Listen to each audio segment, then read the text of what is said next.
This is part 2 of our discussion of Dark Force Rising. To avoid confusion, listen to part 1 first if you have not already done so. Leia and Chewbacca orbit Endor in the Falcon while waiting for the Noghri Kabarok. Leia momentarily faints when the Falcon passes through where the Death Star blew up due to the Emperor's lingering presence in the Force. Kabarok eventually appears and they leave the Falcon to start the 4-day trip to Honoghr.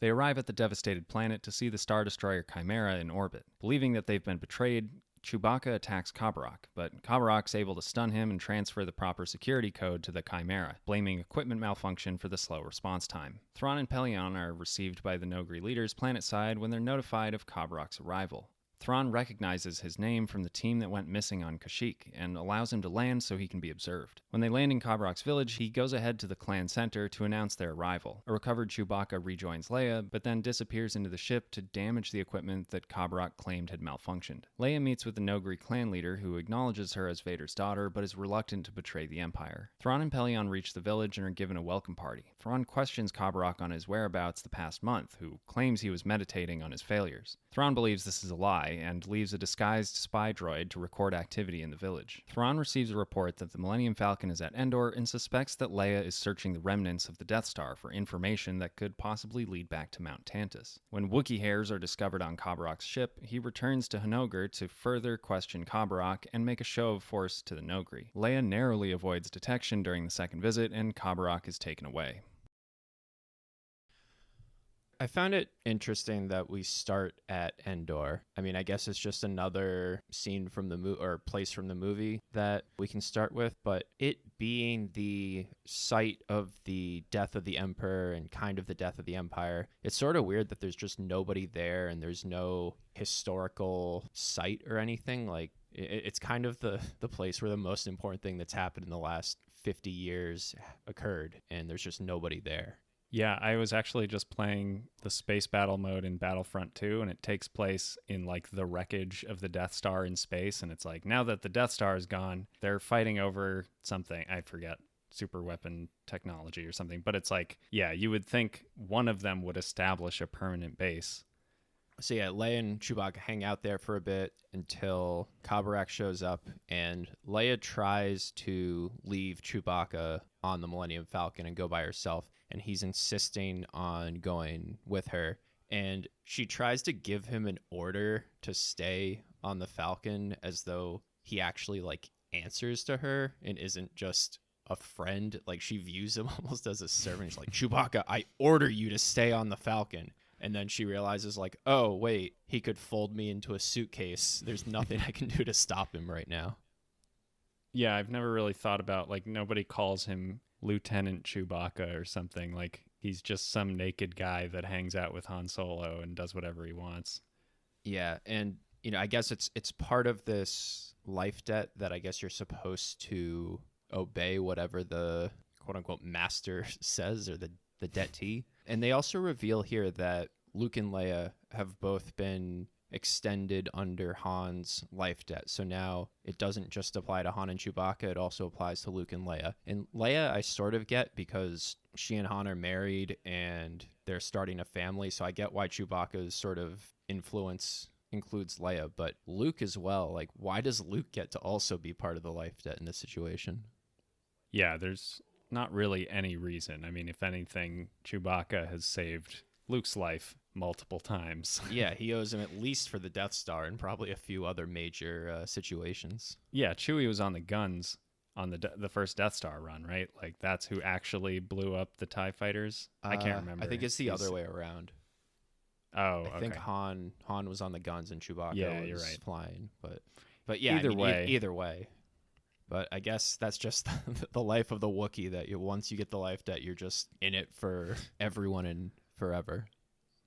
So Chewbacca is eventually allowed to go with them because Leia explains the life debt, and the Noghri also have life debt, so that kind of takes care of that. And so they get on Kabarok's ship, make their way to Honoghr, which is the Noghri home planet. And I don't think we actually explained what was up with them in the previous episode, but a space battle occurred above the Noghri planet, and then all the wreckage from the battle crashed into the planet completely devastated the local ecosystem. And then it was Vader and the Empire that appeared after the battle and provided aid and are helping to restore the planet. So that's why the Noghri are so indebted to the Empire and Vader specifically.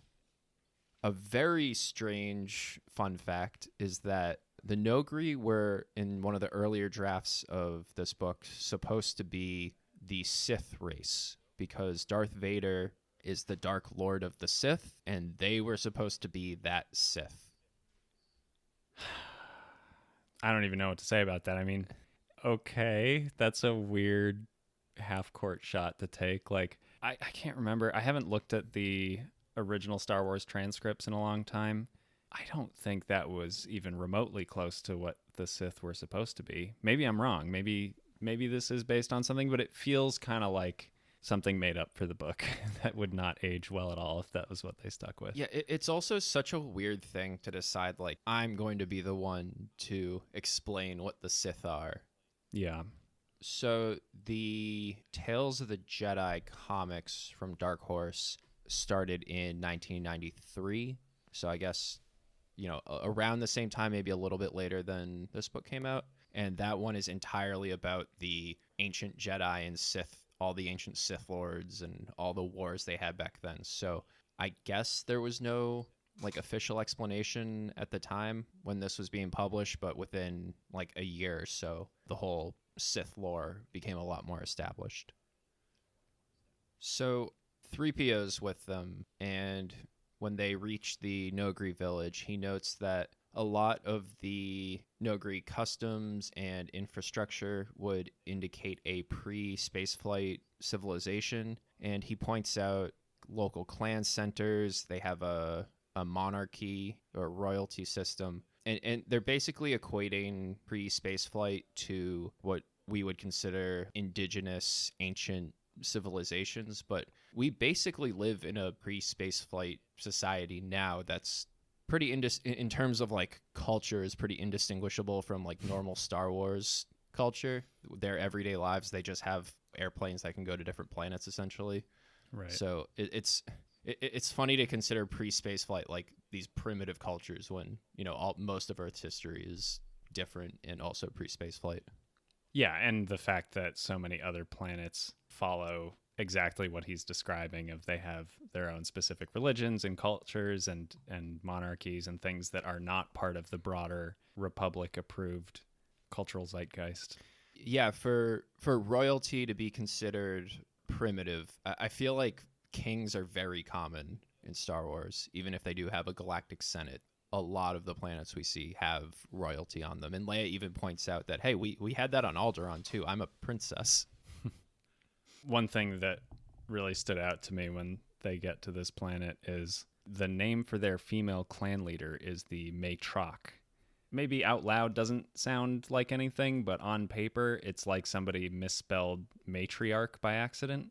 And it's really funny because like C-3PO is talking about how difficult it's going to be to translate. Oh, I don't have their language in my databanks. It's going to take a while. I'll have to do it. And it's like, really? You had trouble with matriarch? Like, it's in the name, it's pretty similar.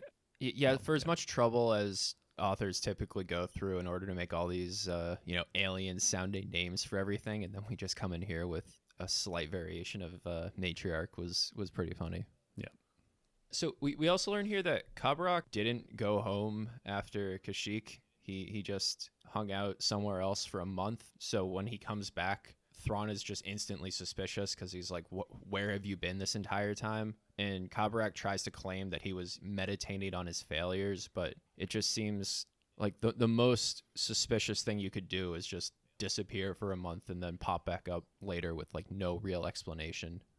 And Thrawn believes pretty much immediately that he's not being honest, but decides that it's not big enough a deal to really investigate too much. And it's just interesting to me how he sort of rules over the Noghri, because it's not this iron fist that you sort of typically see from the Empire. And I don't know if that's supposed to reflect on his sort of own leadership philosophy, or if it's just that the Noghri are such valuable assets that he's not going to do the normal, like, you've failed me for the last time as quickly as, tractor beam operators.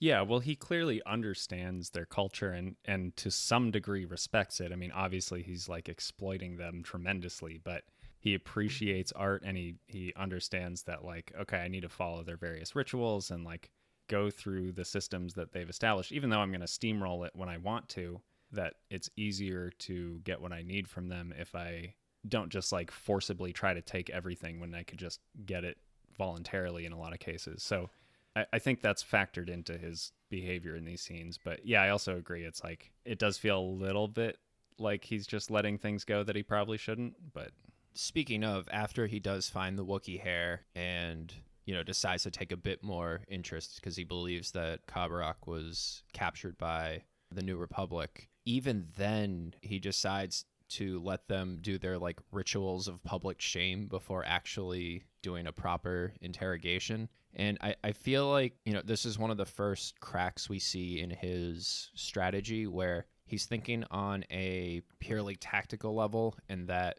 he believes Kabarak was captured and then released back to, you know, sow confusion or sort of act as an agent by the New Republic. And it just does not occur to him that, you know, somebody like Leia could possibly make an appeal to emotion or make a move that's not entirely like a chess move, right? yeah, and this is what's so fascinating about it is like he can look at a painting and be like, they're going to turn that capital ship left when I shoot at it. But like, he can't recognize that Princess Leia and Luke Skywalker and Han Solo might have like slightly less violent, you know, authoritarian views on how to treat prisoners than the Empire. I don't know. It seems, but I guess I am curious to see how this all plays out long term. Like if that's kind of proving to be his fatal flaw, is that he is so overconfident in his perception of how other people are going to behave that like he doesn't really think outside the box despite being this brilliant tactician. Yeah. Well, no comment. But Another little thing that popped up here is they mentioned that Thrawn taps the comlink cylinder pocketed next to his rank insignia. And if that's what I think it is, it's like the little silver ballpoint pen that the Imperial officers keep in their pocket protector. I think in most Disney properties, this has been retconned to be like an access card or like a credential stick or something. And I've always wondered, and I think the Disney version of this is like relatively new in the canon. Like they almost never showed or talked about this kind of stuff. And it is interesting to think that this might be an earlier iteration of it. Because, yeah, almost definitely it was just like a piece of plastic they had lying around that they put on the uniforms in A New Hope. And it's interesting to see different teams come up with different explanations for what that thing is.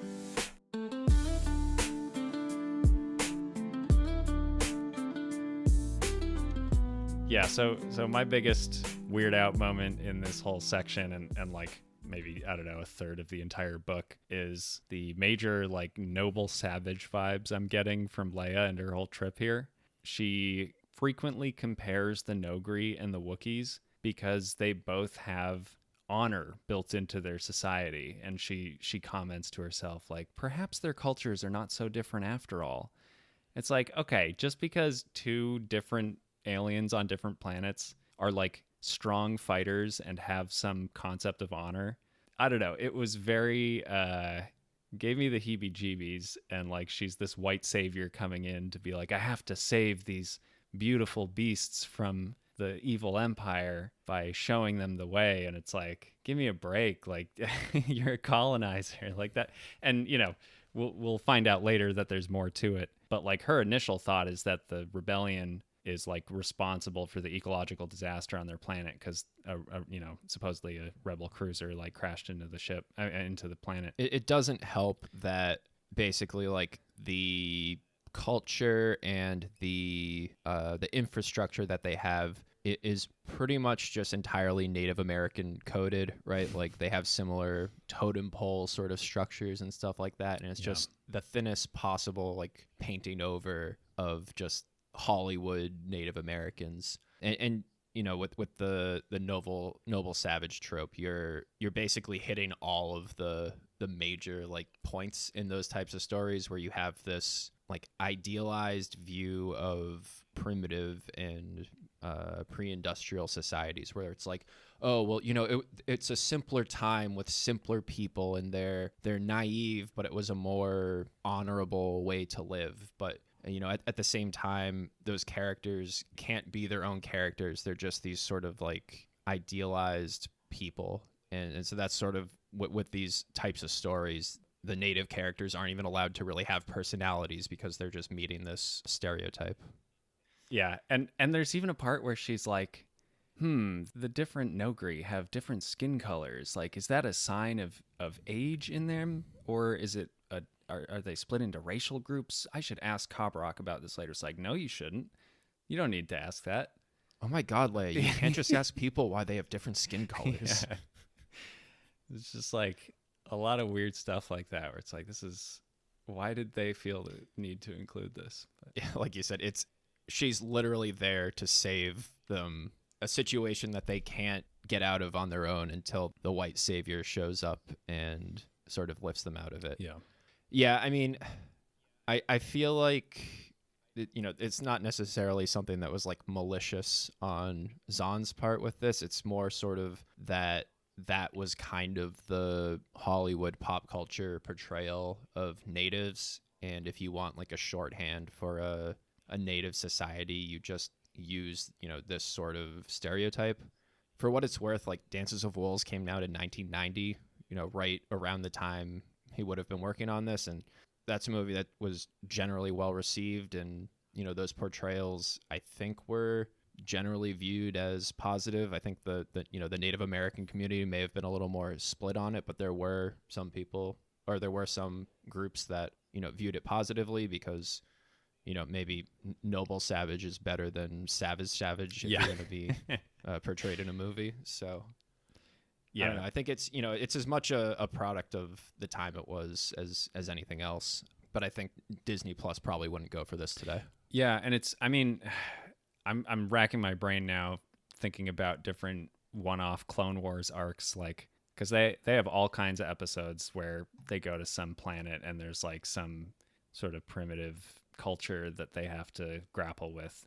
So I don't know, maybe not as much has changed as I would hope, but it's not worse than anything that happened in Phantom Menace in terms of racial portrayals. So yeah, exactly. All right, back to the silly stuff.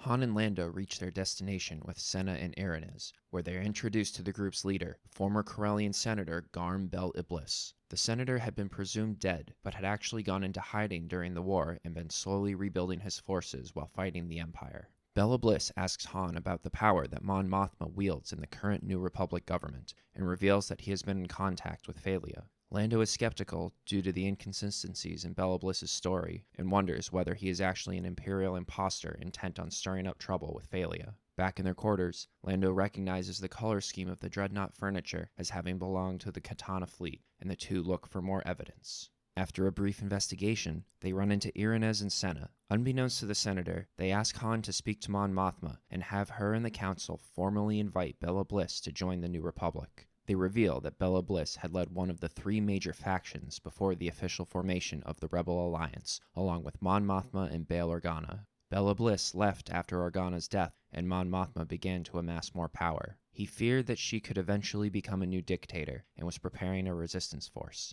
Now that her power grab seems unlikely, Bel Iblis's pride is stopping him from rejoining. Senna also mentions that they purchased their Katana dreadnoughts from an unnamed man who frequents the Coral Vanda, a sub-ocean casino on the planet Pantalomen. Han and Lando decide to leave the base and pursue the ship dealer before Thrawn can get his hands on the fleet.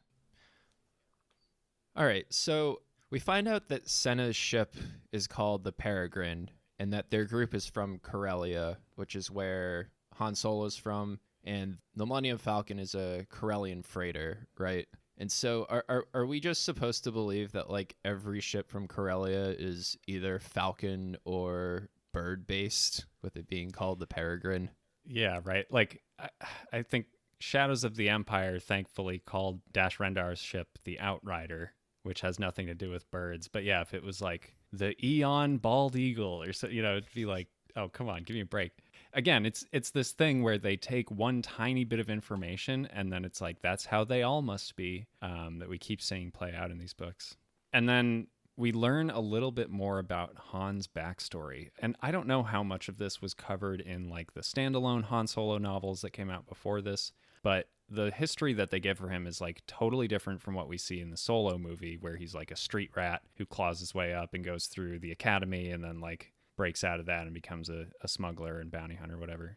And in this, he just like went to regular primary school and then I think he went to the academy. But like when you think scoundrel, you don't think like focused on his studies. But I guess at some point that was what they had in mind for him. So the Han Solo Legends wiki page is one of the most confusing and disorganized articles that you'll find, just because apparently like everybody had to write young Han Solo. And so there's just, even in the the wiki article, it's like, well, there's a lot of confusion, like, you know, in universe, there's a lot of uncertainty about Han Solo's backstory, and a lot of sources are contradictory, and nobody really knows what's true. Like, some people think he was on Kashyyyk during that battle during the Clone Wars that we see in Revenge of the Sith. And so the attended elementary school and met Bella Bliss was in it is just like he's doing all this Oliver Twist street rat stuff, and then for a brief amount of time attended school and met Bella Bliss, and then went back to doing whatever you know more conventional story you could have. But I don't know if those were already, you know, I didn't bother going into, you know, check the dates on all the citations there, but I don't even know why people are so interested in doing Han Solo backstory to begin with. It's like the least interesting thing I can think of to do for him. Yeah, seriously. That was my only thought reading this section, was like, I don't want to know. Not that I loved Solo's portrayal, the movie Solo, of what that whole thing was, but it was short enough and it gave you just like a little glimpse of like, hey, he was kind of like comes from a rough background. It's like, that's all you really need to know. But saying like, oh, when he was 11 years old, he met this senator and was like asking him questions about space politics. It's like, no. Why? Yeah. It's just something kind of weird in this section is that Han views Bel Iblis as sort of one of his like childhood heroes, and he's just showing a lot of pride in Corellia and for its former senator, for somebody that it seems really out of character for him to be like idolizing a politician, especially, you know, from a young age, right? Yeah, well, this leads into something I was thinking about, which is like Bella Bliss comes across as a very fan fiction-y character. Like, I mean, there are some of those in this story, but it's kind of okay. But this one's weird because, yeah, you're like retconning Han Solo to have idolized your original character. And, you know, he's like this kind of Mary Sue where it's like, oh, he was just as important as Mon Mothma to the rebellion, but he was smarter and even more brilliant as a tactician. And it has very much that feeling of like, oh, you've never heard of him because he goes to a different school, but like, trust me, he was there at the rebellion too. And yeah, I don't know. I totally agree that it's like weird that Han Solo would care. That doesn't seem like the kind of character he was before the rebellion.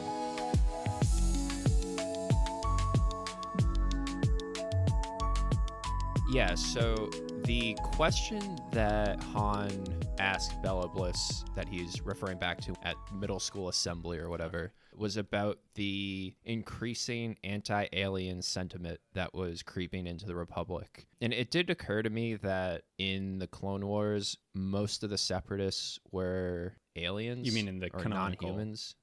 Yeah, in the canonical Attack of the Clones, specifically Attack of the Clones, right? Like it's Dooku and then all these different alien races. And I kind of feel like they probably could have done more with that in the actual movies or even the Clone Wars show. That, I mean, I don't know how much the Empire is supposed to be pro-human in the current canon, but if the majority of the Separatists were aliens, that could be a reason for why sort of this anti-alien sentiment builds up within the Republic that sort of, you know, allows the Emperor to seize more power. But I don't feel like that ever was something that like the modern canon covers at all.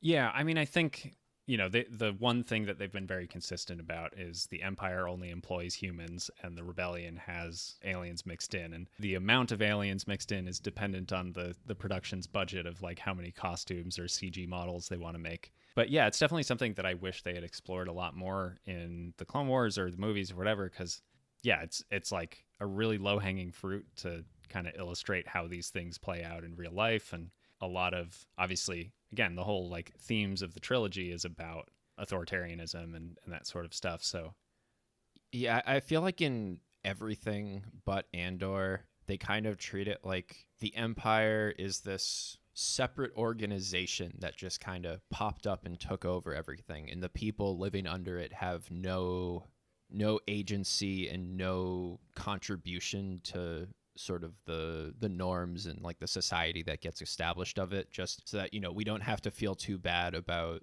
the current state of the galaxy, right? Like the Empire are the evil ones, but everybody living in the Empire, like, don't you worry, they're fine. So if you make any connections to real life, don't worry, it's not you're not responsible. It's definitely not the U.S. in any currently active engagements it has. Yeah, and like again, I think Revenge of the Sith set this up reasonably well when Padme is like, this is how democracy dies with Thunder Supply. Like, he's very clearly trying, I don't know how well executed it was, but he's very clearly trying to make a point that like empires grow because the people that live in them, not all of them necessarily, but enough of them support it. It wasn't this like out of nowhere power grab. It was a gradual encroachment of civil liberties and increased term limits and all these things that the Supreme Chancellor is committing. And I want to say, like, in the West End Games data books and maybe some of the research Luke does at the beginning, like, that's kind of implied to be sort of the same thing. And I assume that's where this line from Han comes from, is some of the backstory that they wrote about Palpatine's rise to power. So I think that's been in the DNA of this backstory for a long time. I don't know how much of that was personally given by George Lucas, but it seemed like something that he had somewhat in mind all the way up through the prequels. So, but I agree that they've not done anything interesting with it since then. Yeah. So Bella Bliss has this connection to Phalia because I guess Phalia's group sort of helped him with the Empire at one point. So he's, still has some sort of debt that he has to repay to Phalia. But they talk a bit about the Bothan culture here, and that, the Bothans, they try to gain as much political and persuasive influence as possible, but they're not really a military-based people. So it's all this spycraft and political maneuvering.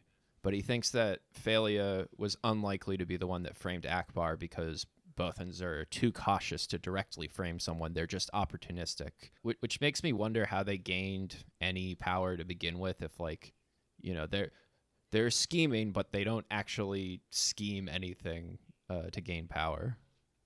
Yeah, I mean, and this whole conversation is riddled with their like space racism, where there's like a classic Bothan move to be like shifty and it's a little weird. It's just a whole race of like schemers and plotters. Yeah, it reminds me a lot of the Ferengi, but without like any of the tongue-in-cheek sort of social commentary from Star Trek. Like, yeah, it's kind of a joke that all of the Ferengi are like these greedy little gremlins, but when you put that in this story, it feels very like not they're satire. Just playing it straight, like yeah. So Lando in all of this seems to be the only one that's like thinking clearly, and he's actually a bit suspicious of Bella Bliss. He doesn't just buy everything that he's saying, and notices that like some of the claims he makes about how they've been moving bases isn't true because he can tell that they've been there for a while. And he also is able to recognize the Katana fleet because of like the color of the chairs on the dreadnoughts that he sees was specifically the color of, famously the color of the Katana fleet chairs. And I guess no other ships in the galaxy have that color scheme. So you say that, but I think in fairness, given the amount of like, let's say Clone Wars media that's come out, if you were to show me any arbitrary piece of equipment from the Clone Wars era versus from the Galactic Republic versus the sequel era, I'd probably be able to pick them out. Now, granted, that's because the artists and production designers are going very far out of the way to make it as clear as possible where it's coming from. And in like a real space society, yeah, it's like you'd have no way of knowing where these freaking chairs come from. But like, I do think there is something to it that like I can kind of pick out what these different ship styles, like what era they came from. Yeah, I guess there are only so many dreadnoughts from that period, that type of dreadnought sort of floating around. So maybe seeing the specific trim of the interiors is enough to identify it. It was a very specific thing for him to latch onto, though. It's like, really? Just the chairs, nothing else? Yeah, and they try to lampshade it a little bit by having to be like, well, years ago I bought a map that turned out to be fake about the Katana fleet, so I spent a lot of time researching it just to make sure I actually did get ripped off. But it's like, what? Did the map have pictures of the chairs on it? Like, what do you... Obviously not. Like, yeah, so with Bella Bliss, we find out more about the earlier days of the rebellion. So he was one of the three original heads of the Rebel Alliance. So there was Mon Mothma, who was the more politically inclined and inspirational leader. Bail was sort of the Bail Organa was sort of the moderating force, and then Bella Bliss was the military genius. But I guess he eventually leaves after Bail's death because there's nobody to sort of keep Mon Mothma from gaining power anymore.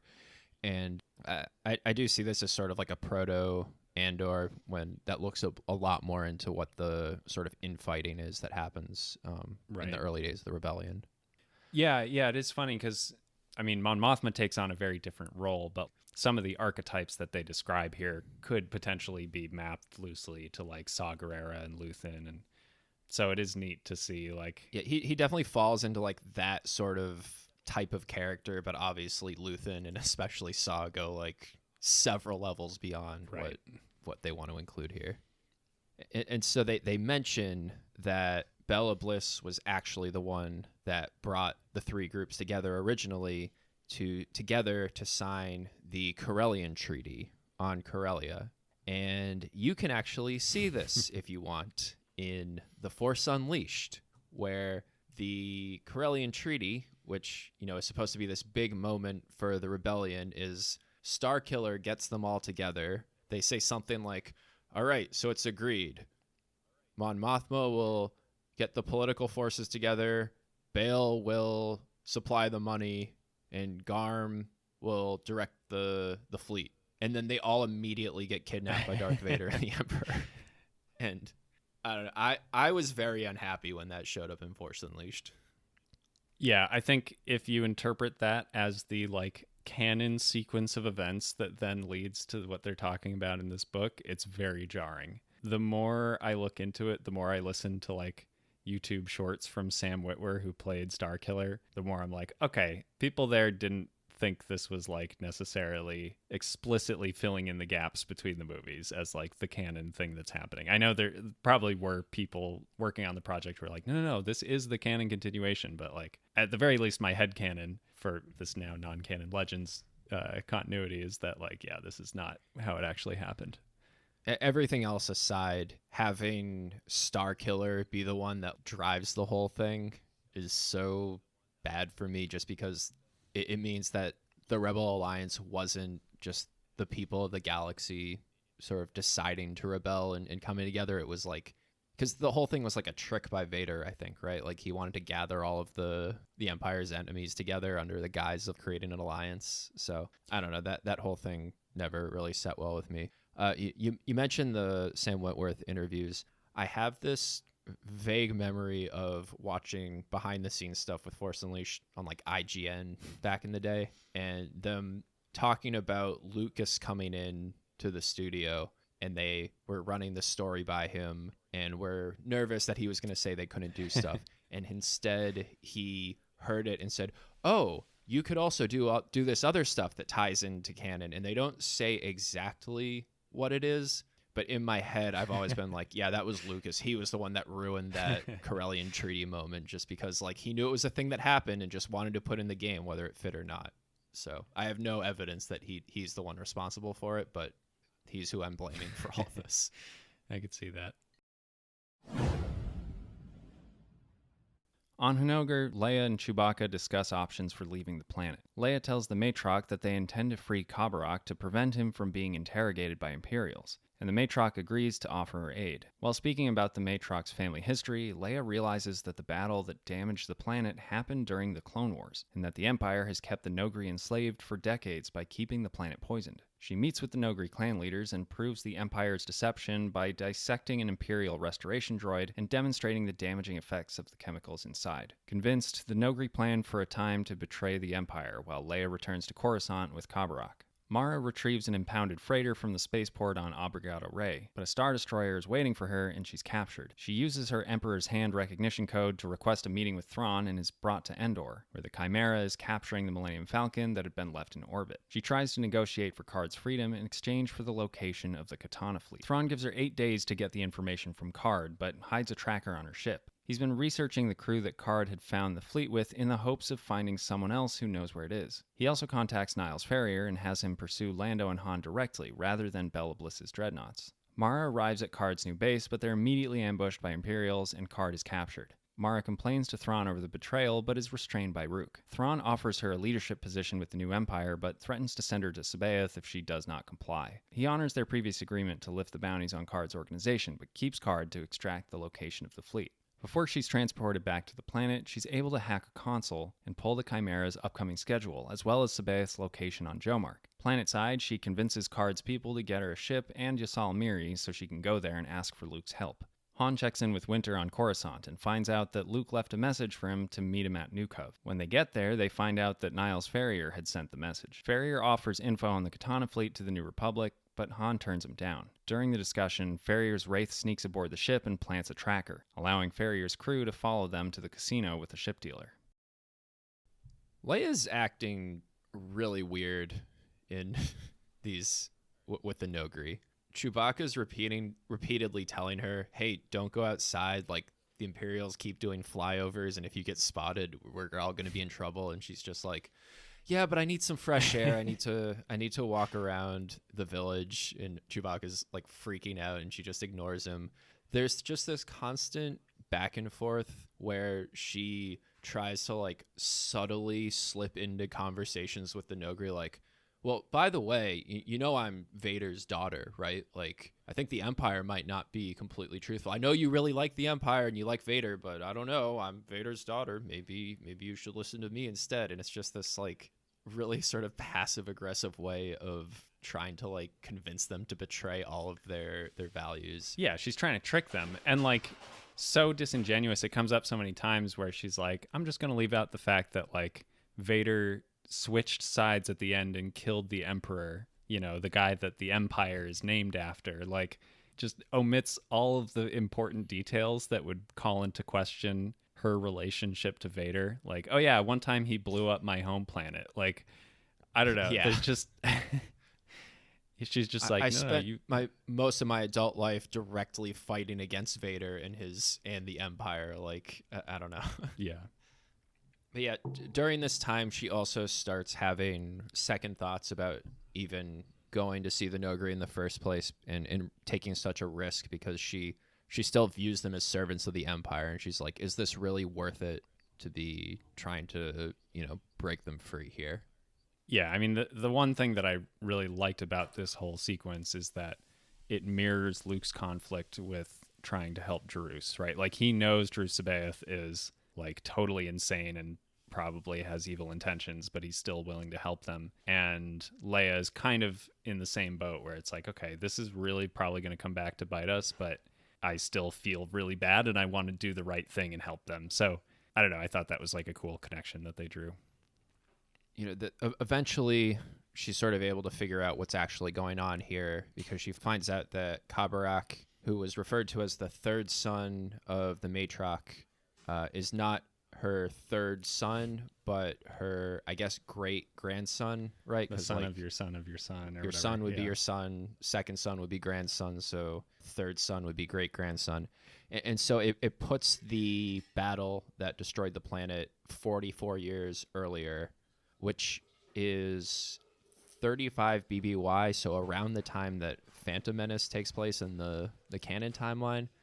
which just sort of brings into question for me, like, when was the Empire supposed to have started in this case? Because it's either like, they waited 30 years and then the saving the planet thing happens, or the Empire was around for like during the Clone Wars possibly, and it was separate from the Republic, and then there's Vader, the Vader of it all. Just I feel like that has to be timed to Luke's birth, right? Yeah, I mean, I distinctly remember trying to figure this out and giving up halfway through reading it because I was like, it's not going to match whatever I'm picturing. And it's kind of funny because they're still sort of having this problem today. Like in Rogue One, Cassian Andor says, I've been in this fight since I was 6 years old. And then they kind of were like, oh, wait, how old is he? How old would he have been? Or what year would it have been when he was 6? Okay, how do we make this fit? I mean, it's kind of like an inconsequential detail, but like it is kind of important to the story to recognize that Cassian's sort of personal rebellion starts during the days of the Republic, like during the last 5 to 10 years of the Republic. And that kind of pretty substantially changes the Empire's rise to power, right? It's like, was it, as we were talking about before, it's like, was it this thing that just suddenly happened, or was it something that was gradually encroaching and building to something? And so, yeah, I mean, in Revenge of the Sith, it's kind of like Republic one day, Yeah. Empire the next day. But yeah, I think having a more gradual shift into the totalitarian government is a better way to think about so it. like in that sense, I think as I'm reading it and I'm getting stuck on like how these dates might all line up because it's so confusing, I kind of picture it's like, okay, people call it the Empire, but it may technically have been the Republic up to that point. But like, they didn't abolish the Senate until very recently in the continuity. So like, in theory, a lot of people probably still thought about it like it was the Republic because they had Senate representation, even if it's all vetoed by the Supreme Emperor.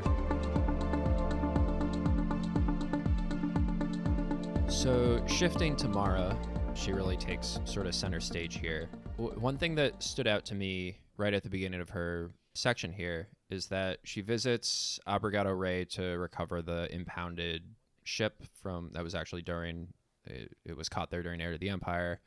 And she notices the totalitarian nature of the city and the planet and, views it with sort of disdain and negativity, which is really strange to me because, like, the Emperor was all about that. And she, has such loyalty and, she devoted her entire life and she views the Emperor's death as like the end of her old life. And so to see her react so negatively to a representation of what the Emperor would have been about is just odd to me. Yeah, I mean, her whole backstory of being sort of raised by or like mentored by the Emperor and then is kind of this like good-natured, helpful person just really doesn't sit because, yeah, like what did she not see that he's a monster man who like force lightnings people? Like, was she not thinking about the implications of the Empire as she was committing political assassinations across the galaxy? Like,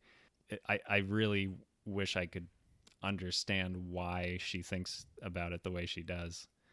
Yeah, and I think in later books they try to walk it back a bit, where it's like, because it's also trying to explain why she's not just like a pure dark Jedi at this point.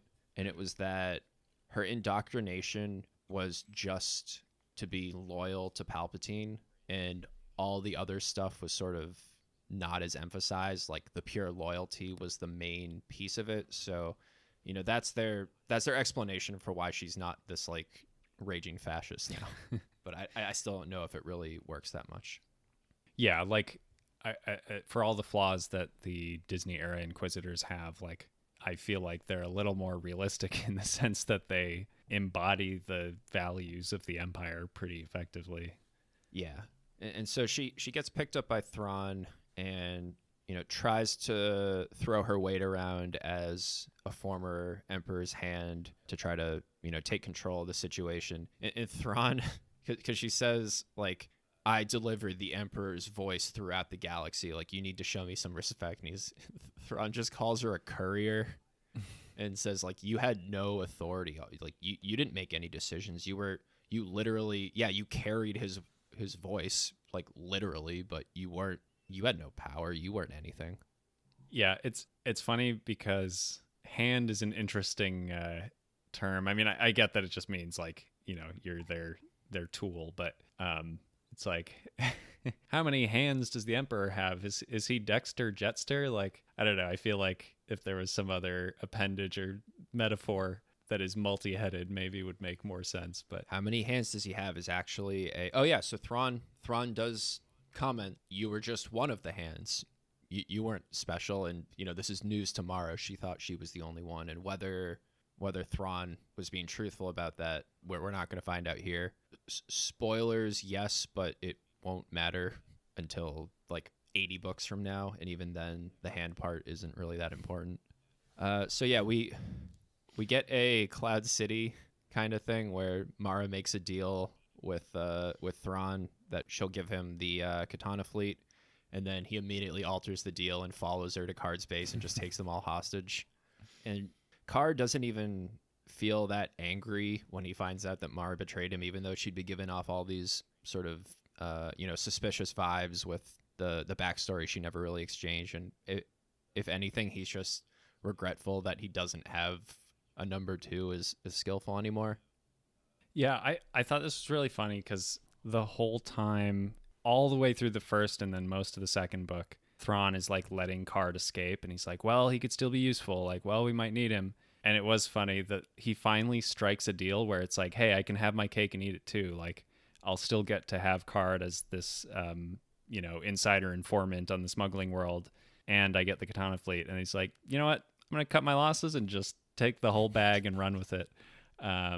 And I don't know. I appreciate that about Thrawn. But yeah, and then just continuing in the theme with the like off-color subtle space racism in this book. So like characters throughout the book have been using pejoratives for other aliens, like calling people fuzzballs or whatever. But then they call Thrawn a red-eyed freak, and it's not spoken by a specific character. Like the narrator of the book is just like, the red-eye freak turned and looked out the window or so, whatever, right? It's like, man, you really you can't say that. Like he was born like that, man. So I don't know, it's pretty funny. Yeah, it's really weird that that's the descriptive narrative piece of it. It's not even somebody else saying it. Yeah. Yeah, but overall, like I did appreciate this whole exchange between Mara and Thrawn and everything. Like I think one of the pieces of disconnect I had earlier in the book is they're all talking about like a Grand Admiral. No, that's impossible. And like they hype them up as this thing, and it's like, well, what makes a Grand Admiral special? Like why would anybody think this is any different from any other military position in the Empire? But then Mara sort of comments herself like, oh, I'm beginning to remember why the Emperor made him a Grand Admiral. And, it really separates him and like how her tactics are not working the same way they worked against just like some random Imperial officer who's a bumbling idiot. The book is just doing a really good job of conveying that we should be concerned about Grand Admirals and specifically Thrawn. Like it's a very show don't tell moment of, she literally tells us that that he's dangerous, but like we get to feel it as the readers. Yeah. And so she calls him traitor when she finds out that he tricked her, as though she's still representing the true Empire and he's betraying the Empire by, pulling a fast one on her, which is kind of interesting for how she still thinks of things. But she tries to force choke Thrawn, and it just is like this slight discomfort on his neck, which I found really funny, that she's, trying to do the Darth Vader force choke, and he's just like, oh, I feel a little mild discomfort, but you really are completely outclassed here. Yeah, and then the Nogri bodyguard just like, oh yeah, grabs her skull or whatever, like yeah, she tries to like take a swing at Thrawn, and Rook just like takes her apart instantly with no resistance. So she's able to get the information for where Luke is and where the Chimera is going to be, so she can mount this rescued effort by using a secret backdoor that Palpatine built into all of the Star Destroyers in the fleet, because he was worried about people turning on him, but just really goes to show the importance of cybersecurity and that you shouldn't be putting in secret passwords because it's gonna come back to bite you someday. Yeah, I mean, in fairness, like in basically every Star Wars property, the trick to overriding a system is either shooting it with your gun or having an astromech just like plug its USB key in and take all of the information, right? Like in general, cybersecurity is pretty lax in the Empire. I don't know. A code review could have saved them a lot of trouble here. One minor detail that comes up in this sequence is when Mara's flying her ship out of Avogadro Ray, they mention that the acceleration compensators kick in. And I think something that I've always thought about when I was watching the movies is like, okay, they're in space, but they have gravity. But like sometimes, you know, they hit something, they bump or they turn real fast and they still experience G-force. And it's like, okay, well, if you have artificial gravity, then you shouldn't have G-force. But I think what they're trying to imply here and give the audience a little bit of an explanation is like, okay, you have these things that are compensating for the movement of the ship that's sort of predicted by the ship's computer, which is why when they accelerate, they don't like turn into a paste going 10 million miles an hour. But if like they get hit with a blaster bolt or they crash into something or they turn really fast, the compensators can't keep up. And so she's like kind of pushed against the back of her seat up until the compensators kick in and then it's like normal again. And then later in the book, I think they talk about how the Millennium Falcon's gun wells for its turrets have their own separate gravity, which always bothered me when I watched A New Hope, where the ship is like has sort of a vertical axis where you sit in the cockpit in the Millennium Falcon, and then when you go into the turrets, they're like sitting perpendicular to the ship, but like gravity should be pulling them down. So they kind of imply like, I don't know, the gravity shifts as you reach a certain point in the ladder or something, which in any other piece of Star Wars media is like such an unimportant detail, but it's something that's been bothering me for my entire life watching these movies. And so I don't know, I felt pretty vindicated to be like, okay, phew, somebody else thought about it and like came up with something that made sense. Yeah, it's pretty funny that because like Luke and Han are facing each other during the TIE fighter shootout in A New Hope, like somebody saw that the angles weren't right and we're like, I need to put into here this gravity shift to make sure that happens. Yeah. As far as the acceleration compensators go, we'll come back to this when we get to the X-Wing series because they go into a little more detail about exactly sort of how that works with shifts. So we can pick that up there. Nice. Yeah, and then like as they're describing the layout of the Star Destroyer, I mean, so we don't really in the movies ever see the inside of a Star Destroyer. We see the bridge on a couple of them, maybe a couple random rooms where Darth Vader hangs out on the Super Star Destroyer. But in this sequence, Mara's kind of going through like the hangar bay and then back into some other rooms, and there's like some observation deck and some other things. And it really stood out to me how easily I was able to picture all this because so many other depictions of Star Destroyer hangars have been made since the original movies. Even just like the most recent, there was the VR Squadrons game where you can kind of like walk around the hangar bay a little bit. A lot of the TV shows have it. And I don't know, I think that's just something that's so uniquely special about Star Wars for after all these years is like the depiction of these different elements has like gradually been converging on a shared understanding of what these components are, where it's like TIE fighters don't sit on the ground, they're hung up on racks and they launch that way. And like that's something you still see today on The Mandalorian or something, right? So I thought that was really neat. Nobody at West End Games knew just how much they would be sort of informing like all this stuff in the future just when they were putting together stuff for a pen and paper RPG.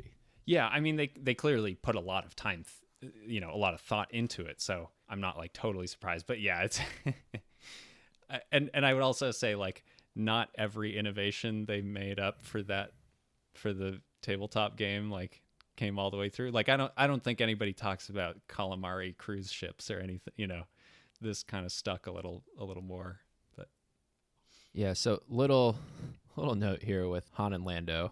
So the Wraith is able to sneak aboard their ship, and Han almost sees him, but because he's being completely still, Han isn't able to understand what's happening. So I guess his vision is like a T-Rex or something where he could only detect movement. Do you remember how this was portrayed in the comic? Like, how cloaked is this Wraith actually supposed to be? I mean, it was like literally a shadow. Like flat? Yeah, I'd have to look again. Yeah, but I think it kind of goes between both, where it's like literally a flat shadow, and then other times it's just like standing there but completely black. Yeah, I do think it's funny that in the new canon they've retconned it to be like, oh, actually the light bends around them, so they're actually able to be stealthy. It's not this like super black explanation. Yeah. Cute little moment here. So Han and Lando are just talking about all the issues they've been having, and Lando's trying to reassure Han that everything's is going to be okay. And Han's not really paying attention, and he's just thinking about Leia and worrying about Leia. And Lando's just like, "Well, we'll figure it out. It's fine." And Han just goes, "I know," and that's how the chapter ends. But subtle, a more subtle reference back to Empire Strikes Back, and less in your face than I think a lot of the other examples that we've seen of this. Yeah, definitely. As opposed to him just being like, "Now I owe you one," or something, just some line. C'baoth and Luke mediate disputes in a village on Jomark and discuss the Jedi's role in the galaxy. On the way to Jomark, Mara has a dream of the Death Star throne room where Luke and Vader attack the Emperor together. When she arrives, her ship is brought down by rocks thrown by C'baoth. She fakes a crash landing in order to avoid further attacks, and then meets R2-D2 and convinces him to bring her in the X-Wing to Luke. C'baoth confronts Mara, who has the Ysalamiri, before Luke arrives. When Luke steps into the Ysalamiri's field, his mind clears from C'baoth's interference. C'baoth attacks, but Luke is able to defend before R2 fires the X-Wing laser cannons and knocks out C'baoth. Mara argues that they should kill him, but Luke spares him, thinking he can be saved. Luke agrees to help rescue Karrde and sends R2 back to Coruscant with the X-Wing. The pair commandeer an Imperial supply shuttle on Whistral and sneak aboard the Chimera. They steal flight suits, and Luke climbs up the garbage chute of the detention center to rescue Karrde. Thrawn receives a report of a crashed skipwray with an Ysalamiri planetside and deduces that Luke and Mara are attempting a rescue. He shuts down the main computer to prevent Mara's access. Luke's group opts to go to deep storage for an escape ship and finds the Millennium Falcon. They are able to blast their way out of the hangar and make the jump to lightspeed.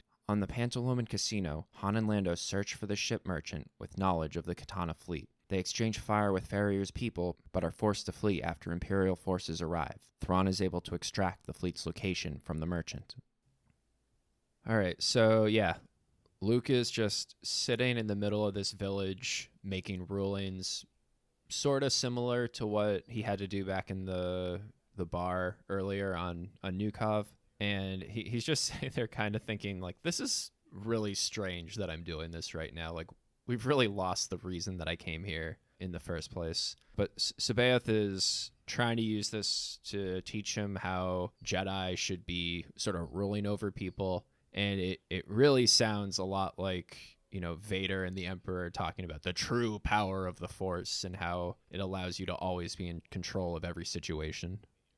Yeah, I really like this sequence because even though it's pretty obvious that C'baoth is like kind of evil, they do make some decent points that, like, is it wrong to use the Force to read people's minds or make them do things by tricking them, or, as he did before, like scrambling TIE fighter pilots' brains so he can blow them up. And it's a weird contrast of his character where, he's constantly worried about like breaking laws as a Jedi, but he also just kind of uses the Force to bend the rules frequently. So, it's not like the most subtle conversation, but I did feel like there was some good introspection where it's like, okay, like, where do I draw the line on some of these things? Because I am using the Force to do all kinds of shady things.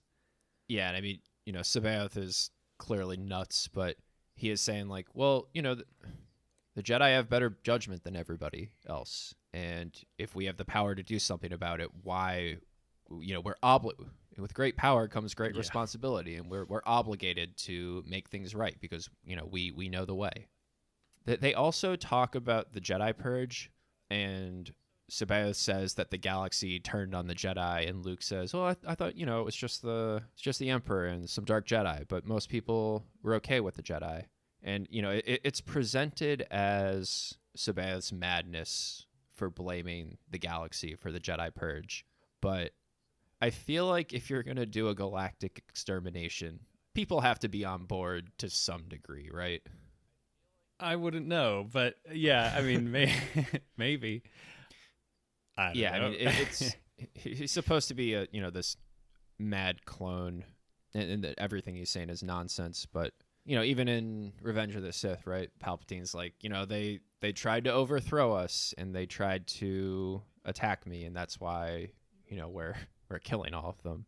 But I do think that it's unclear how much of Sabaoth's character is pure clone madness and how much of this is sort of inherited from the real Sabaoth, because I think based on some of the stuff Luke sees earlier, the original Sabaoth was very proud and possibly viewed himself as above people, and I think that kind of would have been an interesting approach to take with the prequels, that maybe not all the Jedi, but there were Jedi that were more arrogant, and that sort of bred resentment among the normal people.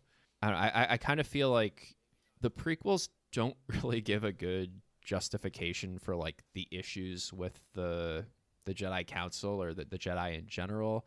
I know a lot of outside media has tried to add some more explanations, like they were too dogmatic and too detached from society. But I feel like what we actually see, their only real issue is that they can't detect Palpatine. But all in all, they seem to be, relatively positive for the galaxy. I don't know if you think that, there were actual like major flaws with the Jedi system in the prequels.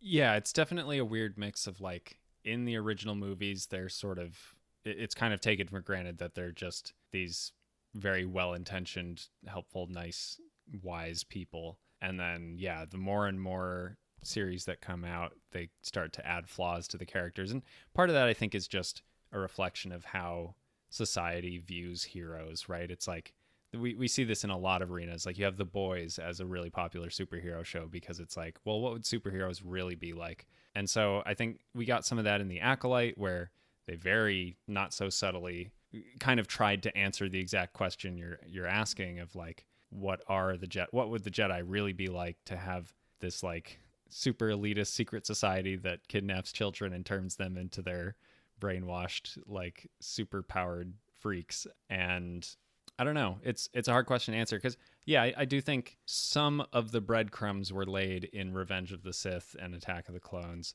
where they sort of talk about like, well, we can't do this, we can't do that because it'll be seen as a power grab. But then there are other situations that are just like, all right, I'm just going to go arrest Palpatine. And again, I think there's something to be explored there about like what is the role of a extrajudicial psychic police force.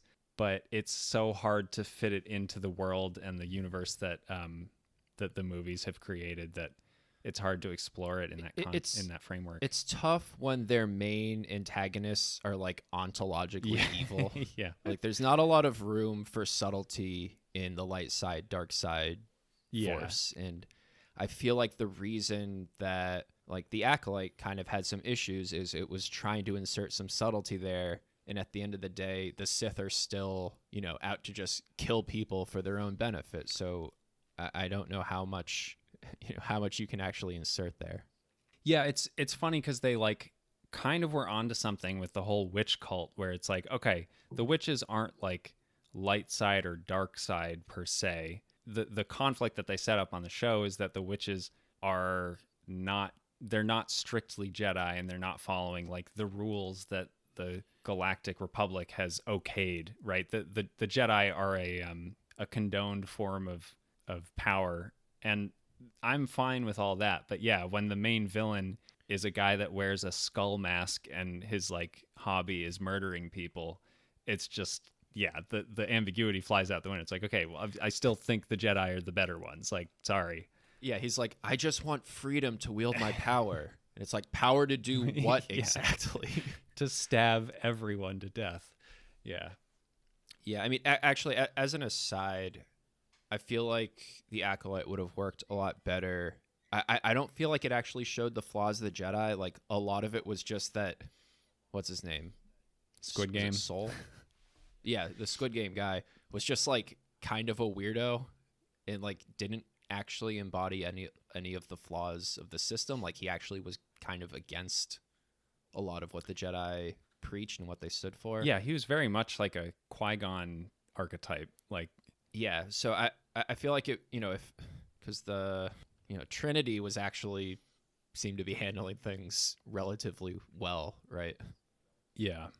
Anyway, so Mara heads to Jomark to try to find Luke, and while she's going there, she has the dream that sort of is explaining why she holds such a big grudge against Luke. So she sees a vision of Luke and Vader fighting in the Death Star throne room, but instead of what actually happens while they're fighting, they suddenly just stop and then both just bum rush the Emperor and like slice him to pieces and just has these impulses that are implanted into her brain that just keep saying, kill Luke Skywalker, kill Luke Skywalker.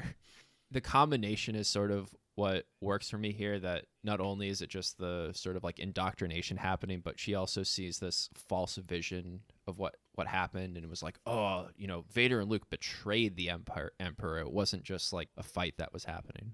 So she runs into R2 with Luke's X-Wing first before getting to Luke and Sabaoth. R2 is still holding a grudge against her for their trek through Myrkir, where she wanted to just shoot him and leave him in the forest because he would slow them down. So he agrees to bring Mara to meet Luke, but instead of letting her sit in the X-Wing cockpit, just makes her cling on to a landing gear while he like pilots it over to where Luke and Sabaoth are. So, R2's still being kind of a jerk. That's very on brand for the architect of the fall of the Republic in the modern canon. But yeah, and Sabaoth here demonstrates some just like crazy levels of Force abilities. Like, he's reading Mara's mind from space. He's hurtling rocks into the air from across the planet. He's enveloped the entire area in this force field that's clouding people's minds and even, having an effect on Luke. And I feel like this is, beyond even what we see from like the Emperor, right?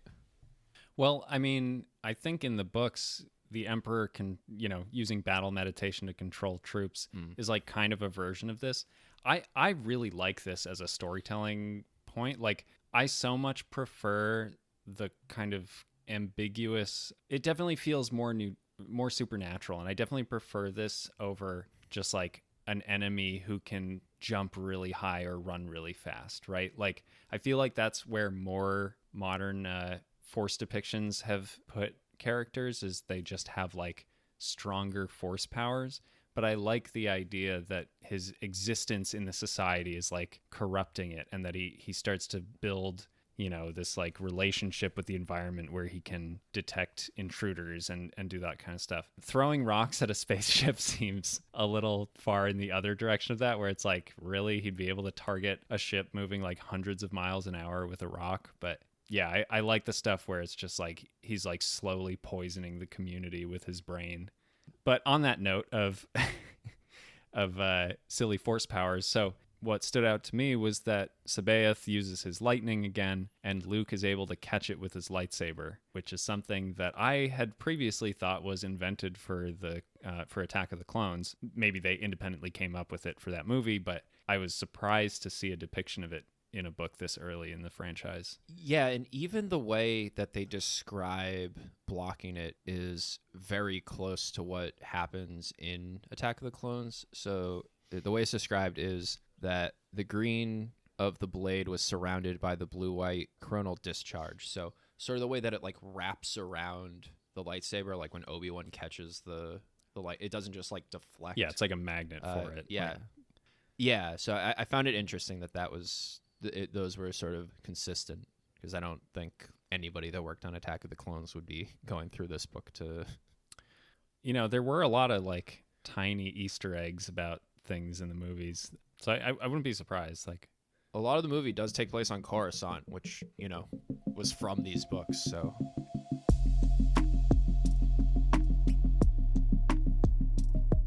yeah, and just again, just sort of the confusing behavior from Mara after they knock out Sabaoth. Mara's like, we should just kill him here because you saw what he just did. Like, he's a huge threat, and Luke's trying to say, like, no, he's sick, he needs help. And Mara compares the way that Sabaoth talks to Vader and Palpatine like it's something bad.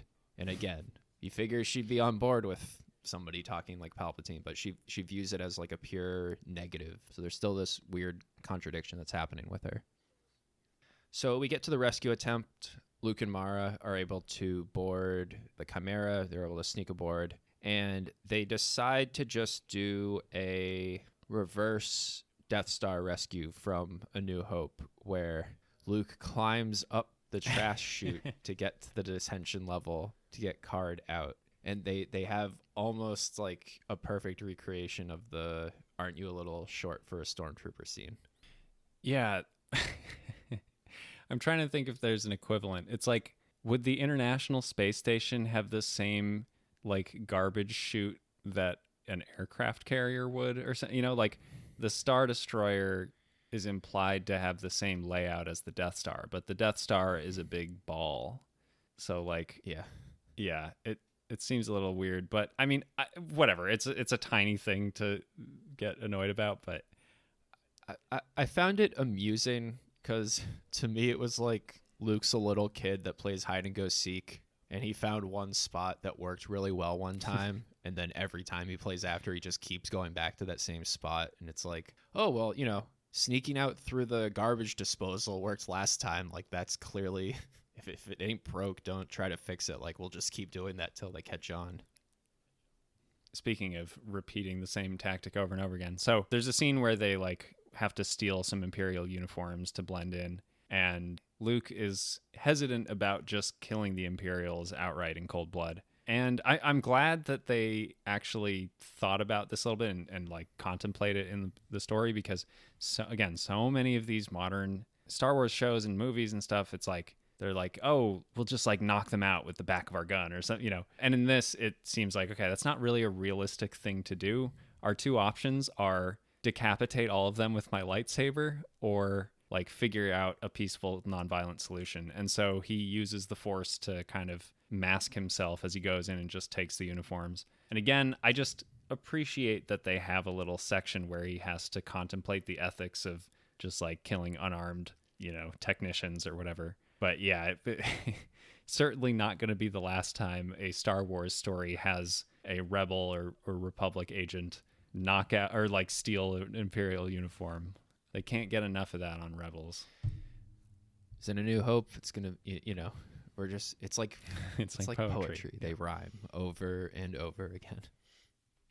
And so Thrawn picks up that Mara's infiltrated based on, I think they find like a wrecked ship or something, and he's able to work that back, and realizes pretty quickly that she has access to the main computer.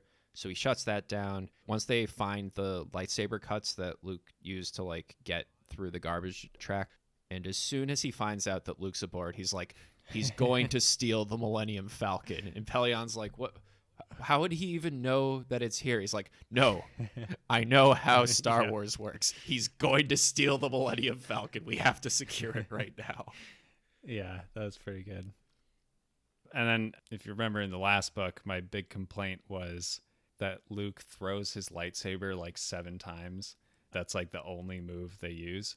Well, in this book, it's all about cutting holes in things. So he cuts a hole in the garbage chute, and I think they're like in a shuttle and they're trying to get out without being seen. So they cut a hole in the shuttle, and then they cut a hole in the ground so they can move through the ship. And yeah, this happens like constantly throughout the book. So I don't know. It's just funny to see this like new obsession develop. And again, there were no canon uses of a lightsaber cutting through walls until The Phantom Menace. So it was funny to see him just like massively abuse it and just slice through everything. Luke and Mara start coordinating with the Force here, which I think is the first time that happens. in these books. So he at least has enough trust with her that he can sort of give her, cues through the Force. Yeah, and there's even a moment where I think the Falcon is taking off and Mara has to make a big jump, and so she or Luke like catches her with the Force, which is another very common trope that we see in Star Wars these days. But they get out with the Millennium Falcon, and we even have a TIE pursuit where I think Mara and Karrde take the guns, and they have the same sort of pursuit scene that we had in A New Hope. But they are able to get away because Thrawn had to turn off the main computer, so Mara couldn't just hack into it, and because of that, the Star Destroyer's weapons and tractor beam aren't working.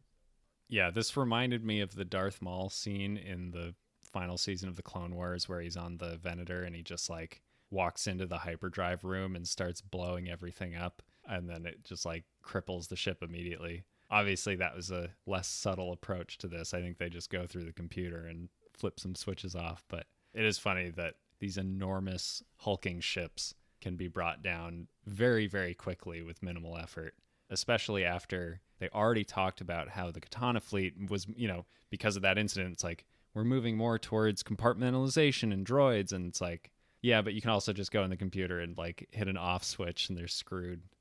Yeah, there's still the big red off button that can control everything. Yeah, so the final piece here is, Han and Lando trying to get to the Katana fleet on the underwater casino. And I just have to say that Karrde's crewmate is my hero, that he found a cache of war machines and just sells one off every few years so that he can hang out on this casino and gamble, apparently constantly, because Senna tells Han and Lando, like, oh yeah, you'll be able to find him on this one underwater casino that he's just been posted up on for like 10 straight years. So just a great retirement plan of selling weapons to fund your blackjack or sabacc addiction. I mean, they probably know he's one of their best customers, so they just give him free room and board and drinks and death sticks. Yeah, so, they have their little shootout with Farrier's group. Han gets the drop on the Defel and doesn't want to kill him, so he just lights him on fire with, like, whiskey instead, which doesn't seem like a better alternative. Yeah, I thought that was a little funny. It's like, just put him out of his misery. He's like, no, I'm a good guy now. But yeah, don't they have some line where he's like, it won't hold him forever, but it'll stop or like slow him down? It's like, yeah. So yeah, the Defel does survive from this, but it's like, I don't know, man.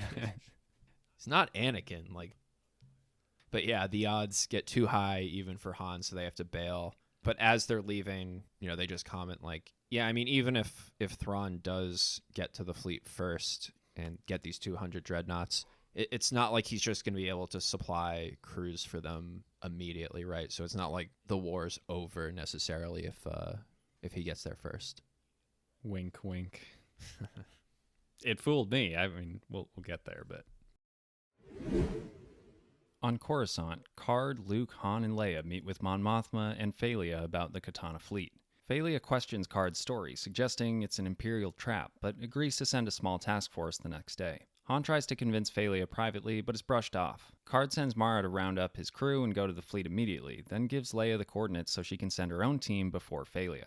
Luke, Han, Chewbacca, and Lando leave that evening with Rogue Squadron. The next day, Falia is furious, but Karrde withholds the location unless he can accompany the task force. After 5 days, Luke's team arrives at the fleet and boards a dreadnought. Falia, Leia, and Karrde arrive with the task force, and Falia issues an arrest order for Luke and Han. But before anything can happen, the Star Destroyer Judicator arrives. Falia prepares to retreat and abandon Luke and Han. They manage to coax one shot of the dreadnought's turbo lasers to weaken the Imperial boarding group, but they're outnumbered. Karrde tricks Falia into admitting to the whole task force that the frigate contains his hand-picked supporters, and that he's withdrawing because he doesn't want to risk losing political power, that he views his allied forces as disposable pawns. The task force rebels against him and joins Rogue Squadron defending the dreadnought. They're able to stop 6 of the 7 boarding dropships and the first wave of TIEs, but one makes it aboard and Luke and Han must defend against them. Mara arrives with Karrde's crew and attacks the Star Destroyer before Bella Bliss follows with 6 dreadnoughts, having received a call from Han. The Imperials once again gain the advantage when a second Star Destroyer jumps in. Mara's fighter's damaged and she's forced to eject. Karrde notes that there are only 15 out of the 200 dreadnoughts and that Thrawn must have already secured most of them. Luke's team retreats to the Dreadnought Bridge, and he's able to deal with the remaining stormtroopers by cutting a hole in the hull and sucking them into space. Han uses the slave controls on the bridge to launch a different Dreadnought at the new Star Destroyer, destroying it and forcing the other destroyer to retreat. After the battle, Luke uses the Force to find an unconscious Mara among the wreckage, before being told by Han that the stormtroopers they killed were clones, meaning that Thrawn will be able to supply crews for his new dreadnoughts after all. Yeah, so Phalia's back on it again, instantly calling into question everything Card says. Card is outright confused why Phalia is being so difficult when he's basically decided to help deliver the New Republic a victory here if they can get to the fleet first.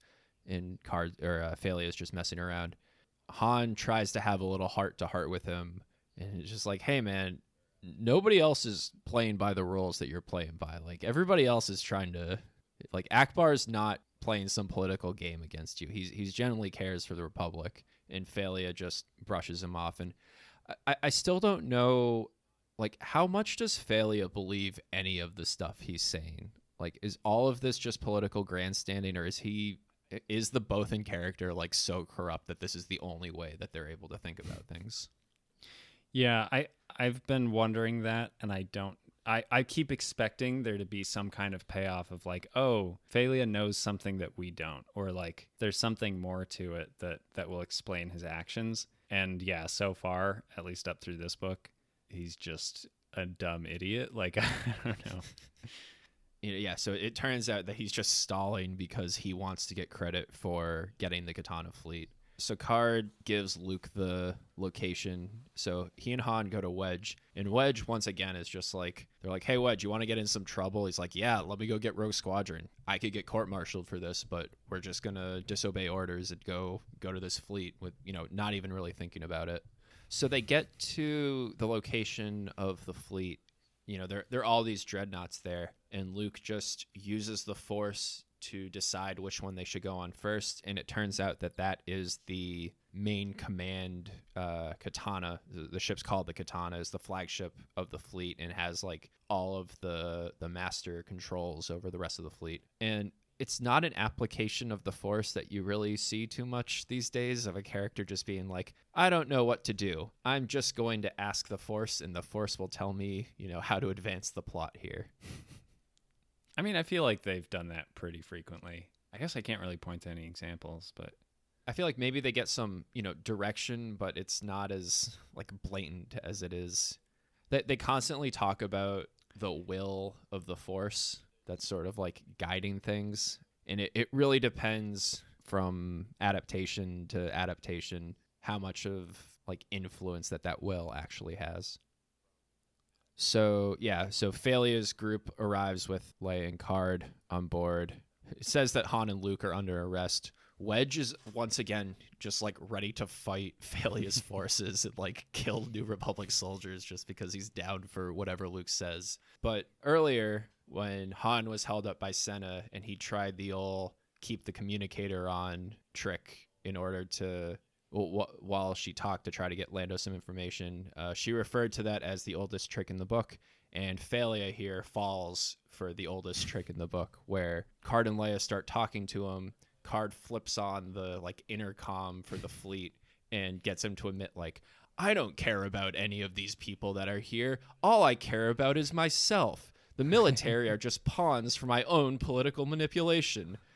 Yeah, I mean, I am glad that they foreshadowed it, right? Like they show, okay, the people who are high-level operators on the ground in the world kind of know all these tricks, but a guy who just sits behind a desk all day and thinks he's better than everyone would easily fall for it. So Phalia, for some reason, keeps trying to gain a position in the military, even though he doesn't really know anything about like combat, which is kind of weird. Yeah. So they mention here that Thrawn had planned to go engage the forces, but then C'baoth just pops out of hyperspace aboard a frigate, and Pellaeon is getting real worried now because it looks like C'baoth was able to force control somebody over like hyperspace, like not even in the vicinity. He just called someone up and was able to mind control them. And, Thrawn is still not really treating, still willing to work with C'baoth even as things start coming unraveled here. They mentioned that despite the issues that they're having with personnel, that the Imperial pilots are still top notch. That even if their stormtroopers or whatever else aren't, flying in a TIE fighter and surviving means that you have to be one of the top pilots because they have no shields, so there's no room for error. Yeah, they never feel incompetent. They never feel disposable. That is something I appreciate about these books is... Yeah, you're supposed to fear TIE fighters when they show up, right? Yeah. So, the landing party arrives on the Katana, where Luke and Han are, and I think Lando too. And Luke's able to basically wall hack because he can detect where all the stormtroopers are, so they're able to mount a defense. And they find a mini walker, and Luke tries to lift it and fails with the X-Wing, so he's still not, full-fledged with the Force. But they are able to get into it, and it's basically like a video game sequence where you get that one tank level or something. So they have a limited amount of ammo, but they're able to, for a little bit, drive this walker around and shoot stormtroopers. And it's like countless video games you have a sequence like this. Yeah. Were you able to figure out if that was a particular mini walker? Is it supposed to be like an ATPT, or is it supposed to be like some prototype? I mean, it's the Clone Wars era one, right? So it's probably not an ATPT, but that is kind of how I imagined it. But I think even an ATPT would probably be too big for, or would it? I don't know. I don't know. I'd need to read this section again, but yeah, because the thing I was thinking about the whole time is the little personal walkers that they had in Revenge of the Sith, the I don't know, kangaroo looking ones. But yeah, it's funny to see the concept of mini walkers holding for all these years. Speaking of legacy vehicles, so Mara shows up in a Z-95 Headhunter and targets a sensor array on the Star Destroyer, which allows Card's forces to come in below it and attack. So there's a lot to unpack in that sentence, but sensor arrays are something that you can specifically target in some of the video games. And then a Z-95 Headhunter, it looks like an X-Wing, but only has two blades, right? It's an X-Wing without the S-foils. Yeah, so I assume that came from the West End book, probably. But it does show up in the old TIE Fighter games.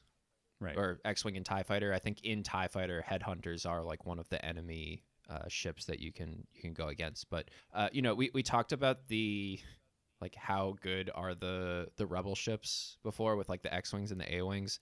And I think the Z-95 Headhunter is supposed to be kind of the more civilian version of the X-Wing. So it's a similar ship, but it's it's not military grade, right? It's something that a normal person could buy. Right. It's the commercial AR-15 to the military M4A1 or something, right? Yeah, exactly. Full auto laser sights. Yeah, you only get 2 laser cannons. Yeah, Headhunters have been showing up in modern canon too. I'm pretty sure there's some examples. Yeah, there's something that showed up in recently. I just don't remember. It was Ahsoka or Bad Batch or something. Yeah. So Bella Bliss shows up, and we find out that Han was the one that called him. Bella Bliss thought that it was an official New Republic request, and Han was just really ambiguous about it and kind of tricked him into joining the fight, because his whole thing is he wants Mon Mothma, or at least Leia, to extend this official invitation to join the New Republic, and instead Han just leaves this ambiguous voicemail and has him show up, and Leia didn't even know about it. So he's asking I thought this was a formal request. What's going on here? Leia's okay, it's formal. Attack, attack, attack. Your favorite tactic here happens to suck all of the stormtroopers into space aboard the Dreadnought. We get another lightsaber throw here. Yeah, that really bothered me, because when you throw the lightsaber and then the vacuum of space sucks everything out instantly, wouldn't your lightsaber get sucked out too? But no, I guess he just pulls it back. He uses the same pullback that he used after he threw the lightsaber away on the Death Star. Right, when it went clattering into the stairs 800 feet below. And is not shown with it when he's dragging Vader's body onto the shuttle, but, he still ended up with it somehow. So, And then I really like the way that they defeat the Star Destroyer, where the dreadnoughts pound it with ion cannons, and then Han uses like the remote control to just crash another one of the dreadnoughts directly into the Star Destroyer, which kind of like what happens in Rogue One, Yeah. right, where they push the destroyer into the like the shield. Yeah, and then the closing shot of the book is they reveal that the stormtroopers were clones the whole time, and that's how they're gonna staff all the ships, is with these like rapidly grown clones. I totally forgot about this. Like I remember tiny bits and pieces from this book, but I was like, oh, that's what the clones were for. Like that's why they kept mentioning cloning. And yeah, to have them in stormtrooper armor was kind of weirdly prophetic with what they didn't know at the time. But. Yeah, I didn't even think about that, but yeah, the whole clone trooper thing. But yeah, so this, sets us up for the final book in the trilogy, where now Thrawn has this brand new fleet and can really start doing some damage against the Republic.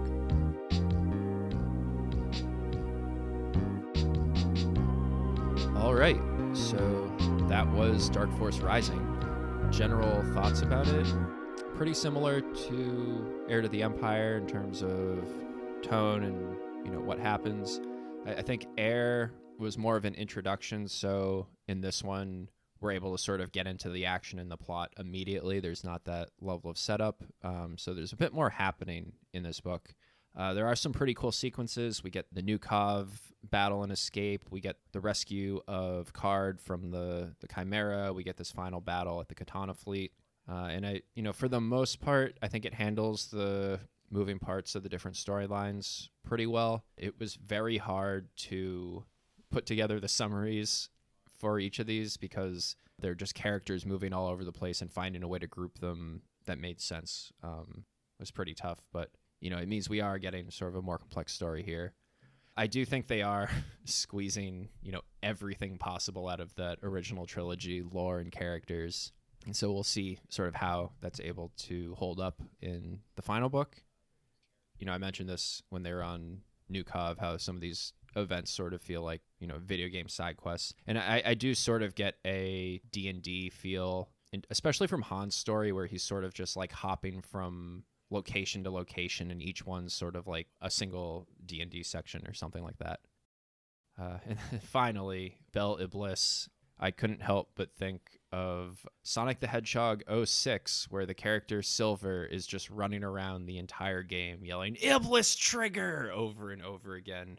And I don't know why that phrase is stuck in my brain to the degree it was. Like, I played that game as a joke years after. Like, it barely made it through. It wasn't like a major game that I've played. It's just such a specific combination of like consonants of Iblis. Yeah, I was thinking the same thing too. A lot of games are advertised as the worst ever, and then they're not as bad as you thought they were. Sonic 06 is somehow worse. Yeah.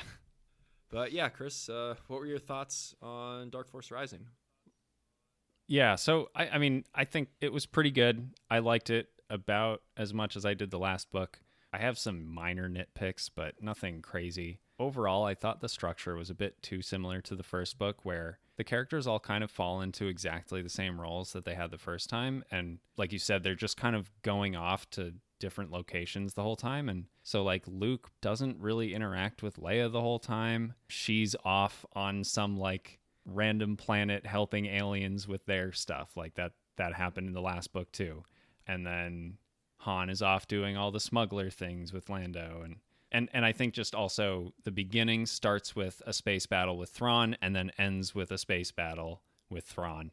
And it felt like there were 2 or 3 endings to the book, where for me, the prison break with Karrde on the Chimera felt like the climax of the book. Like I thought it was over. And then there's a whole other section with the casino and then the dreadnoughts and everything. And it's like, if you think about Empire Strikes Back, there's no big space battle at the end, and it was totally fine. So I don't know. I wish they found a way to like combine the last 2 scenes in a meaningful way that would give you the reveal of the stormtroopers without having to do like a full-fledged space battle again. It does go on forever too. There's the initial thing when Phalia shows up, and then the first Star Destroyer shows up, and then Cards people show up, and then Bella Bliss Yeah. shows up, and it's just like one thing after another, after another, after another. Yeah, like that felt like the climax to a trilogy. So I don't know. Not that I dislike those scenes, it just I was kind of ready for it to be done. But yeah, so I skimmed through some of the comics. I didn't read all of them, but the comics are just like one-to-one adaptations with some, dialogue shortened and cut out and whatever. And at the back of it, there are letters to the editor from when it was published. And it is so funny to see because they are fighting exactly the same fight that people are still, I mean, like us, but, all over the place are complaining about Star Wars and how this is going to kill Star Wars. This isn't my Star Wars. Timothy Zahn ruined Star Wars. And it's like, it's just so funny to see these arguments made over and over again. And yeah, like debating what should be counted as canonicity because Lucasfilm approved this part, but not this part or whatever. And how one of the opinions that I really appreciated was in response to someone saying that, oh, this killed Star Wars. It's, it's ruining the characters. And they were like, really? Because I thought the 15 years where we had no new content was when Star Wars was dead. Like, I'm grateful for any shred of new content. So I don't know. It's just something to put in perspective. As much as I complain about the new Disney TV shows and everything, like, we have to remember there was a long period where there was absolutely nothing. And I'd rather be getting new stuff. And in my mind, none of it's canon anymore. Like, it's all fake made up garbage. So I can at least appreciate it for what it is. But yeah, I don't know. Yeah, that's great that they're publishing letters of people just getting angry, and like it's just the modern Reddit threads or Yes. Twitter bots just going nuts, but even back then. All right, so wanted to do a little check-in with Thrawn and his portrayal. I think, that genius that we saw in the first book is still on display, but we are starting to see, some mistakes that he's making that could come back to bite him. He really believes in his power to predict people's behavior, just sort of always assumes that he's right about it, and then that backfires where Han just does something completely different. He's also disregarding the Noghri as a threat, and where we leave it, they've discovered the betrayal of the Empire, and that's definitely going to be a problem for him. He's, playing with fire with Sabaoth, clearly, with how erratic he's been behaving. And then, I think like you mentioned, outright betraying Card and Mara, when even as in the last book, he seems to still be trying to sort of cultivate a relationship with them. Seems like sort of a short-term decision there. Yeah, I'm glad this book gave him some more fallible moments. I think they're teetering just barely on the edge of running into oh, he's so smart that he's actually an idiot. Like, this is the second time at the end of the book where, they lose the space battle and he's like, we may have lost the battle, but it's no matter because actually this sets us up well for the future battles. And it's like, okay, you can only pull that card so many times before you seem completely incompetent. But for the most part, it was cool to get a more textured look into how he's handling these different situations and flesh it out a bit. I think there were a lot fewer instances in this book where he made totally insane assumptions and was able to figure out how things worked with basically no information, right? There was that one little thing at the very beginning where he's like, oh, I bet he's hiding behind those asteroids. And even that is pretty believable, where Peleon's like, well, why would he be out there? He's like, well, because it's the only place in view shot of his old base. If he's hiding somewhere, it would be the one asteroid that's just sitting there. So even then, I think it worked pretty well. But yeah, I don't know. I love reading every scene with him is really good, and that's kind of the most important thing. So. So we touched on it a little bit. I did want to talk about Mara as a character for a little.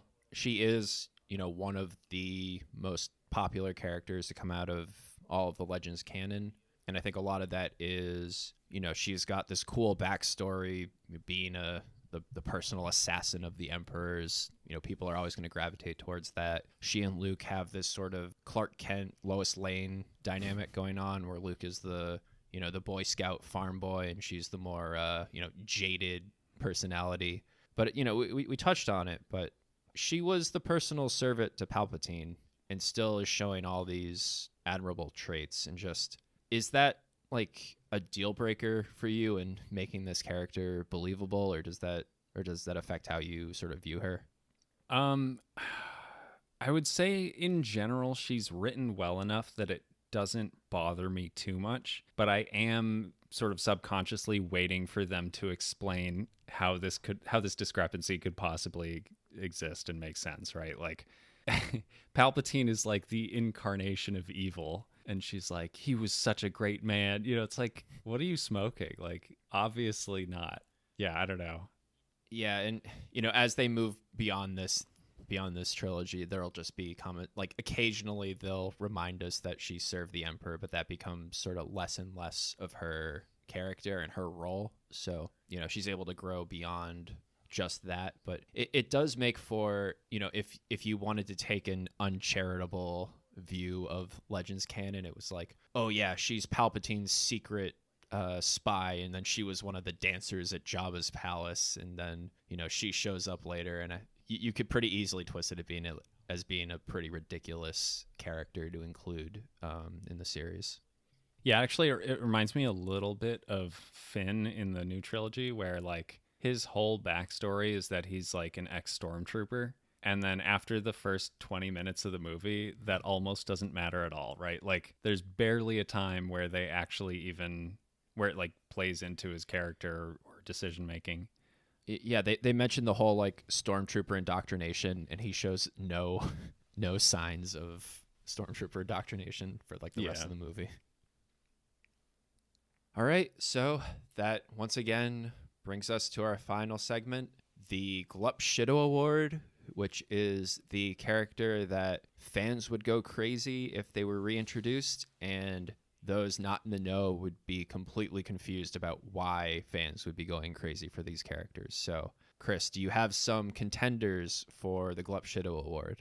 I do. So, first on the list is not Dengar Roth, aka Gunnar Groth. It's funny enough to see Dengar and stuff, but then if we were to see his doppelganger Gunnar, my eyes might roll out of my head, just being like, why did they feel the need to bring this back in? The other one, Borsk, is that his name? Borsk Phalia? Yep. He was in the first book. I didn't really think about it, but he's such a big character in this one. I think I'd be pretty shocked if he showed his face somewhere. Yeah, he is a pretty consequential Legends character, so I don't think it's outside the realm of possibility that somebody might want to try bringing him in at some point. Yeah. And then we have Garm Bel Iblis. And I was kind of on the fence about this one because, like you said, he was in The Force Unleashed, which, I mean, maybe this is a reason he should win the award, is we had that Glup Shido moment when we played Force Unleashed, where it's like, wait, why is he here? Because he has no other plot relevance in the game. Like, he's just there for 5 seconds. But it's like, oh, remember him? It's like, somehow, yeah, I do. We had a pure Glup Shido moment because I freaked out when he showed up and you had pure confusion, yeah, which is the definition of what the Glup Shido Award is about. Yep. So yeah, I think because of that, because we actually got to see it applied in real time, we'll have to give the award to Garm Bel Iblis. Congratulations, Senator. That brings us to the end of our Dark Force Rising discussion. We'll be back eventually to talk about the final book in this trilogy, The Last Command. We can be found on Spotify, Amazon, maybe Apple if we can pass the review. I think you need 3 episodes in order to be added to Apple, so that hopefully will be up soon. YouTube should actually be active now. If you listened to the last episode early, may not have been able to find the YouTube channel, we should have that up and running. But yeah, stay tuned, and I don't have any catchphrase to take from the book this time.